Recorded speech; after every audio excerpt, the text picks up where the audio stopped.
آج لوگ سیریا کی تباہی پر ماتم کر رہے ہیں، آج لوگ یمن کی گھروں کو آگ میں جلنے کے حوالے سے بے قراری کا اظہار کر رہے ہیں، آج لوگ ہندوستان میں مسلمانوں کا حال زار دیکھ کر افسوس کر رہے ہیں۔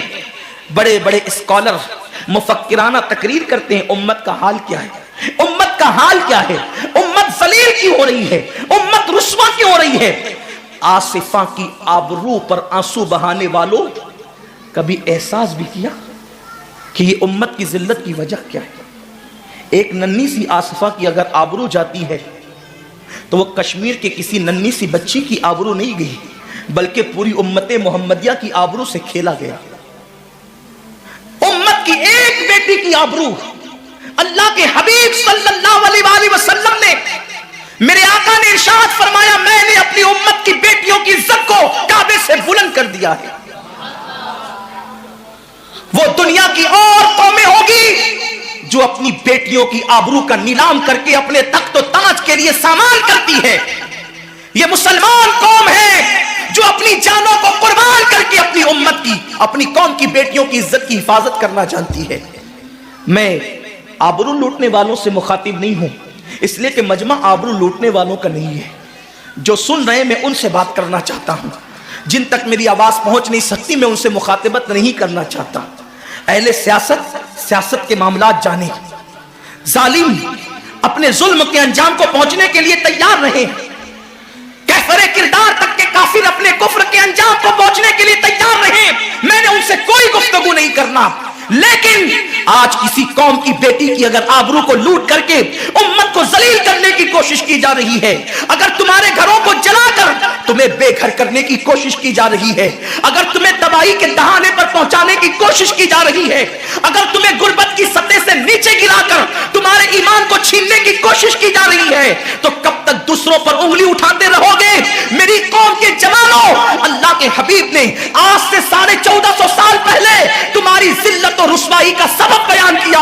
اقبال رونا روتے ہیں، وائے ناکامی متائے کارواں جاتا رہا، کارواں کے دل سے احساس زیاں جاتا رہا۔ ماہ رمضان میں شراب کے اڈوں کو آباد کرنے والے، ماہ رمضان میں زنا کے اڈوں کو آباد کرنے والے، ماہ رمضان میں چھپ چھپ کر کھانے والے، ماہ رمضان میں اللہ اکبر اپنے ہاتھوں کی انگلیوں سے انٹرنیٹ کی جو ہے وہ بٹن کو چھیڑ کر کے زنا کے مناظر دیکھنے والے، اپنے ماں باپ کا دل دکھانے والے، لوگوں پہ ظلم کرنے والے، نماز کے اوقات میں بستر کی پہ سکون کی نیند سونے والے، دل کھول کر کان کھول کر اپنے ایمان کے کانوں سے، اپنی غیرت کے کانوں سے، اپنے دل کے کانوں سے میرے نبی کی حدیث کو سن لو۔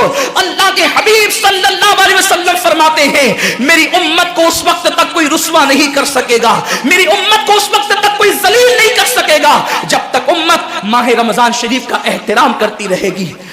حضرت ام ہانی نے پوچھا، یا رسول اللہ، ماہ رمضان شریف کا احترام کرنا کیا ہے اور رمضان شریف کا حق ضائع کرنا کیا ہے؟ آقا فرماتے ہیں، جو رمضان شریف میں بھی کبیرہ گناہوں میں مبتلا ہوتے ہیں وہ رمضان شریف کے حق کو ضائع کرتے ہیں، اور جو رمضان شریف کے حق کو ضائع کر دے پھر اس وقت امت کو ذلت و رسوائی سے دنیا کی کوئی طاقت بچا نہیں سکتی۔ آج ماہ رمضان شریف کا احترام کیا ہو رہا ہے؟ کل تک کے مسلمان اور دنوں میں گناہ کرتے تھے، لیکن رمضان شریف آتا تھا تو کم سے کم فلمیں لوگ دیکھنا بند کر دیتے تھے، داڑیاں مڈانا بند کر دیتے تھے، مسجدوں کو آباد کرنا شروع کر دیتے تھے۔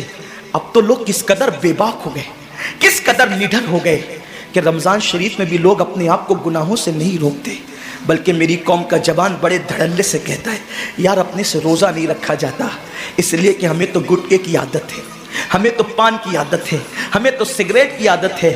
شرم کرو، شرم کرو، نبی کے نام پہ جان قربان کرنے کی بات کرنے والوں، جو نبی کے نام پر 12-16 گھنٹے بھوکے اور پیاسے نہ رہ سکے وہ نبی کے نام پہ جان کیا قربان کر سکتے؟ اور جب سے تم نے احترام رمضان المبارک ترک کر دیا، تمہاری آبرو کو لوگوں نے کھیل بنا لیا، اور اب تو لوگوں کو احساس گناہ بھی نہیں رہا، احساس جرم بھی نہیں رہا۔ گناہ کے ساتھ اگر احساس گناہ انسان کی زندگی میں ہے تو انسان اپنے آپ کو گناہوں سے بچا لیتا ہے، لیکن اب ہمارے اندر احساس گناہ نہیں۔ اب اب تو ہم گناہ کو ہنر سمجھتے ہیں, اب تو ہم گناہوں کو فیشن سمجھتے ہیں. احساس گناہ کیا ہے؟ اگر انسان گنہگار ہو اور احساس گناہ بھی ہو تو وہ ایک نہ ایک دن سدھر جاتا ہے, وہ ایک نہ ایک دن سنور جاتا ہے. ہمارے پاس احساس گناہ ختم ہو گیا. آئیے بتاؤں احساس گناہ کتنی قیمتی چیز ہے. رمضان شریف میں کھا رہے ہیں, پی رہے ہیں, بلکہ مسلمانوں کی ہوٹلیں بند ہے تو غیر مسلموں کی ہوٹلوں میں کھا رہے ہیں, چھپ چھپ کر گھروں میں کھا رہے ہیں. لوگوں سے چھپ کر کھانے والوں, جو تیرا کچھ نہیں بگاڑ سکتا تو اس انسان سے چھپ کر کے کھا رہا ہے. جو خدا تجھے سزا دے گا کیا تو اس کی نگاہوں سے بھی چھپ سکتا ہے؟ اور روزے بھی کیا روزے رہ گئے, اب تو روزے بھی رسم بن گئے. جو روزے رکھتے ہیں رمضان شریف میں ان کو روزہ رکھنے کی عادت ہے, وہ روزے کو عبادت نہیں سمجھتے. جو روزہ عادت بن جائے وہ نجات نہیں دلا سکتا, جو روزہ عبادت بن جائے وہ نجات دلا سکتا. ایک تو روزے کی عادت ہے اور ایک تو روزہ عبادت ہے. روزہ عادت اور عبادت میں فرق کیا ہے؟ عادت یہ سب نے رکھا ہم بھی رکھ لیں, یہ عادت ہے. نہ رکھیں گے تو کیا جواب دیں گے, یہ عادت ہے. نہ رکھیں گے تو لوگ تانا دیں گے, عادت ہے. پھر روزہ عبادت کیا ہے؟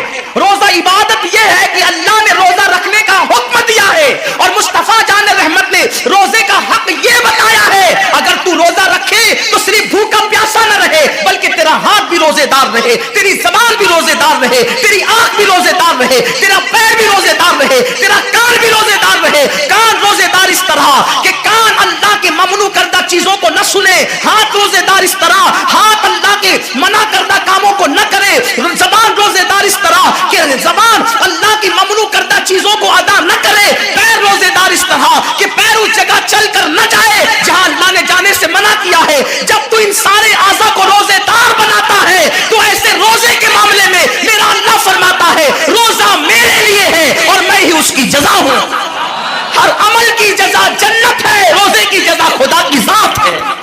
اسی لیے آقا فرماتے ہیں روزے دار کو دو خوشی ہے, ایک تو افطار کے وقت, دوسرا لقائے رحمان کے وقت, خدا کی زیارت کے وقت. صحابہ نے پوچھا آقا ہم اللہ کی زیارت کیسے کریں گے؟ آقا فرماتے ہیں جیسے تم آسمان پہ چاند دیکھتے ہو بلا تمثیل اسی طرح تم خدا کی زیارت کیا کرو گے. یہ روزے داروں کی شان ہے. آج کے روزے کیا ہے؟ جس میں جھگڑا, جس میں غیبت, جس میں چگلی, جس میں فساد. روزے کو عادت مت بناؤ, روزے کو عبادت بناؤ. احساس مٹ گیا, عبادتوں کا احساس مٹ گیا, گناہوں کا احساس ختم ہو گیا. جب تک کہ لوگوں میں گناہوں کا احساس زندہ تھا وہ عبادت کر کے بھی اللہ سے ڈرتے تھے, وہ عبادت کر کے بھی رب کی بارگاہ میں آنسو بہاتے تھے کہ مولا میں تو حق ادا نہ کر سکا. لیکن آج احساس نہیں ہے, اس لیے لوگ ہنستے ہنستے افطار کرتے ہیں. حالانکہ صحابہ کا معمول تھا جب افطار کا وقت آتا وہ ہاتھوں کو اٹھا کر کے روتے اور کہتے مولا روزہ تو چلا گیا لیکن روزے کا حق نہ ادا ہو سکا. آنسو بہاتے, ڈرتے. لیکن آج ایسا کچھ بھی نہیں ہے. ہماری ساری نیتیں تو دسترخوان پہ لگی ہوتی ہے افطار کے وقت. آئیے ایک بات نکل آئی, احساس گناہ. کیا ہے احساس گناہ؟ آقا نے فرمایا نا کہ جب رمضان شریف کا حق ضائع کر دو گے تو اللہ تم سے عزت کو چھین لے گا, تم ذلیل و رسوا ہو جاؤ گے. احساس ختم ہے گناہ کا, اسی لیے رمضان شریف میں بھی گناہ کرتے ہیں اور گناہ کر رہے ہیں تو ذلیل ہو رہے ہیں. احساس کسے کہتے ہیں؟ احساس یہ کہ میں نے کیا کیا. چھوٹے سے گناہ کو بڑا سمجھنا, میں نے کیا کیا.